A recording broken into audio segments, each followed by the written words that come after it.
មើលងាយជីវិតមនុស្សថៅកែស្រីហាងកាកាសាឡុនត្រូវបានអាវុធហត្ថបញ្ជូនទៅកាន់តុលាការក្រោយប្រាទារុណកម្មព្រៃផ្សៃចាប់បង្ខាំងនិងវាយដំស្ត្រីអនាម័យវ័យចំណាស់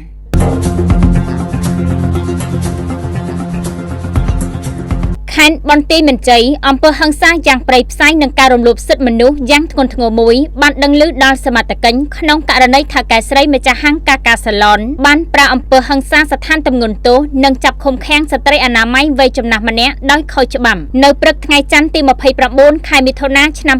2026នេះជនសង្ស័យត្រូវបានកម្លាំងការិយាល័យព្រហ្មទណ្ឌនៃកងរាជអាវុធហត្ថខេត្តបន្ទាយមានជ័យបញ្ជូនខ្លួនទៅកាន់សាលាដំបងខេត្តដើម្បីចាត់ការតាមនីតិវិធីច្បាប់យោងតាមរបាយការណ៍ពីកងរាជអាវុធហត្ថបានឲ្យដឹងថាជនសង្ស័យដែលជាជនដៃដល់មានឈ្មោះគុំលីកាហៅកាកាអាយុ30ឆ្នាំជាម្ចាស់ហាងកាកាសាឡុនស្ថិតនៅក្នុងភូមិប៉ាឡេឡៃ1សង្កាត់ប៉ោយប៉ែនក្រុងប៉ោយប៉ែនចំណែកឯជនរងគ្រោះគឺជាស្ត្រីកំសត់កំរឈ្មោះអ៊ុតខុនអាយុ59ឆ្នាំជាស្ត្រីមេម៉ាយគ្មានកូនចៅនិងគ្មានផ្ទះសម្បែងពិតប្រាកដឡើយដោយដើរធ្វើអនាម័យតាមផ្ទះដើម្បីដូរយកប្រាក់ឈ្នួលចិញ្ចឹមជីវិតប្រភពពីលោកអនុសេនីយ៍ឯកតលតៃលាវមេបញ្ជាការមូលដ្ឋានកងរាជអាវុធហត្ថក្រុងប៉ោយប៉ែនបានលាតត្រដាងថាជនរងគ្រោះបានសុំស្នាក់នៅនិងធ្វើការជាអ្នកអនាម័យជាមួយនឹងជនសង្ស័យអស់រយៈពេលជាង3ឆ្នាំមកហើយដោយហូបចុកនិងរាប់អានគ្នាដោយម្ដាយនិងកូនបង្កើនទោះជាយ៉ាងណាសេចក្តីរាប់អានអស់រយៈពេលច្រើនឆ្នាំនោះបានរលាយបាត់មួយប៉ព្រិចភ្នែងដោយបន្សល់ទុកនៅភាពសាហាវយង់ខ្នង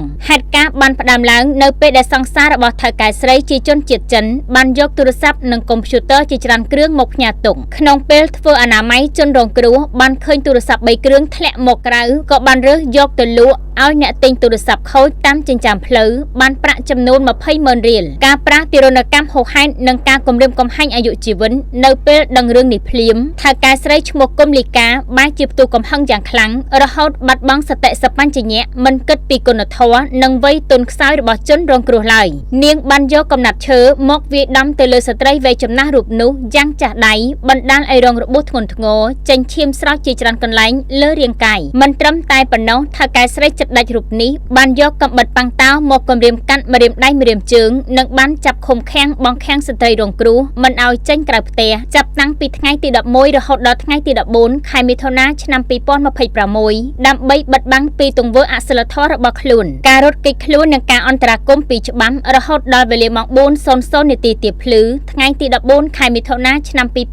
2026ជនរងគ្រោះបានប្រថុយប្រឋានជីវិតលបឡើងទៅលើដំបូលផ្ទះខាងក្រោយរួចដើរមកខាងមុខហាងសម្រុតខ្លួនចុះតាមចម្រឹងដែងរត់គេចខ្លួនទាំងរងរបួសដោយជិះម៉ូតូឌុបទៅពឹងពាក់ប្អូនស្រីនៅមណ្ឌល4ដើម្បីព្យាបាលរបួសមុននឹងសម្រេចចិត្តដាក់ពាក្យបណ្ដឹងនៅមូលដ្ឋានកងរាជអាវុធហត្ថក្រុងប៉ោយប៉ែននៅថ្ងៃទី26ខែមិថុនាក្រោយពីទទួលបានបណ្ដឹងក្រោមការដឹកនាំផ្ទាល់របស់លោកអនុសេនីយ៍ឯកតលតៃលាវសមត្ថកិច្ចបានចុះស្រាវជ្រាវនិងឈានទៅដល់ការឃាត់ខ្លួនជនសង្ស័យកាលពីវេលាម៉ោង10ថ្ងៃទី28ខែមិថុនាឆ្នាំ2026នៅចំណុចហាងកាកាសាឡុនដោយដកហូតបានវត្ថុតាំងជាកាំបិតប៉ាំងតោដងឈើប្រវែង30សង់ទីម៉ែត្រចំនួន1ដើមនៅចំពោះមុខសមត្ថកិច្ចជនសង្ស័យបានឆ្លើយសារភាពទាំងក្រឡេកភ្នែកមិនរួចថាខ្លួនពិតជាបានប្រាអំពើហិង្សានិងបង្ខាំងជនរងគ្រោះពិតប្រាកដមែនដោយសារខឹងសម្បារឿងលួចទូរស័ព្ទសង្សារជាជនជាតិចិនយកទៅលក់ទង្វើរបស់ស្ត្រីជាថៅកែហាងរូបនេះបានស្ដែងឲ្យឃើញពីភាពអមនុស្សធម៌អាត្មានិយម